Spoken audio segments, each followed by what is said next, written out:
Last year, I put out a video covering every Canon and Legends all-terrain walker used by the Galactic Republic and the Empire. Since then, there's been an addition to the list, so I think it's about time to have a Canon-only version. The all-terrain Tactical Enforcer was used by the Galactic Republic during the Clone Wars. It was first deployed at the Battle of Geonosis. It carried 6 laser cannons and 1 heavy projectile cannon. Its 6 legs could be magnetized or even adapted to climb up vertical surfaces. They were considered to be the precursor to the AT-AT. The all-terrain open transport was similar in design to the AT-TE, but had 8 legs instead of 6, and its primary function was troop transport. As such, it was less heavily armed. The all-terrain attack pod was a 3-legged walker used for long-range artillery.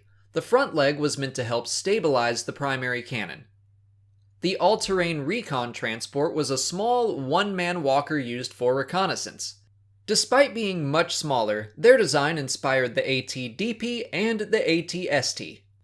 The self-propelled heavy artillery turbo laser was a 12-legged walking tank outfitted with a turbo laser for bringing down larger enemy targets. The Turtle Tanker was a Starship Walker hybrid that was able to manipulate its 4 legs to assist landing on terrain when no landing platforms were available. The all-terrain defense pod was one of the earliest walkers used by the Galactic Empire. They were crewed by 1 gunner and 1 pilot, and armed with 1 heavy laser cannon. They were a direct predecessor to the AT-ST. Visually, the AT-DP was very similar to a Legends walker called the All-Terrain Advanced Raider because both vehicles were developed from the same concept art originally done by Joe Johnston for The Empire Strikes Back. The all-terrain armored transport was a 4-legged technological terror and was one of the most recognizable symbols of the might of the Galactic Empire. Standing nearly 23 meters tall, it was armed with 2 heavy laser cannons, 2 medium laser cannons, and could carry 40 troops into battle. Between Episode 5 and Star Wars Rebels, we've actually seen 2 versions of the AT-AT. The models seen in Rebels go by the same name, but were actually larger than those seen later in the Galactic Civil War. Also, according to Lucasfilm, both AT-AT and AT-AT are correct pronunciations for the vehicle. The all-terrain armored cargo transport was also larger than the standard AT-AT. They were not built for combat, and as such, they were less heavily armed and armored. Their primary purpose, as the name implies, was the transportation of heavy building materials or combat munitions. Their legs were required to handle far more weight than other walkers, so their knee joints were reinforced with an electromagnetic tensor field. An ion blast to that field would bring an AT-ACT down. The all-terrain scout transport was a bipedal walker used against enemy infantry. They were equipped with 2 laser cannons, a concussion missile launcher, and a side-mounted weapons pod. While relatively quick and agile, they were lightly armored and could be knocked off balance.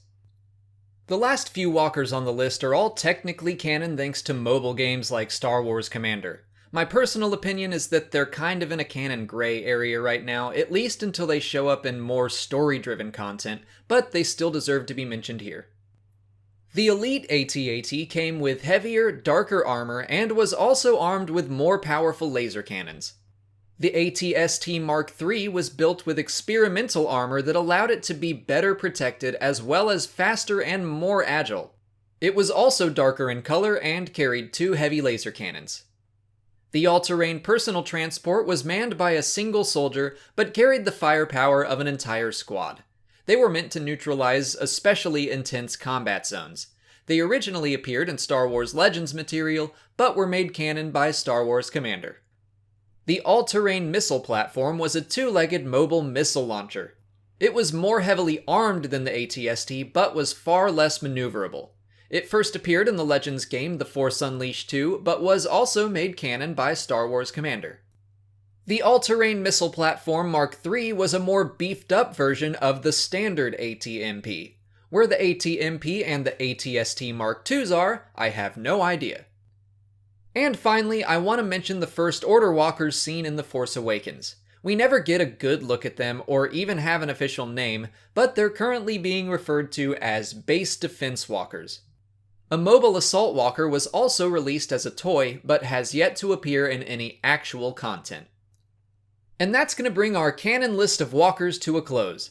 I imagine this could be a video I update on a yearly basis as more walkers are released, and we already have rumors of a new style of quote-unquote guerrilla walkers being used by the First Order in The Last Jedi. But until then, please give this video a thumbs up, subscribe to the channel to keep up with Star Wars news and lore videos every single day, follow me on Twitter, Instagram, and Facebook, and consider checking out my Patreon page. As always, thanks for watching, and may the Force be with you.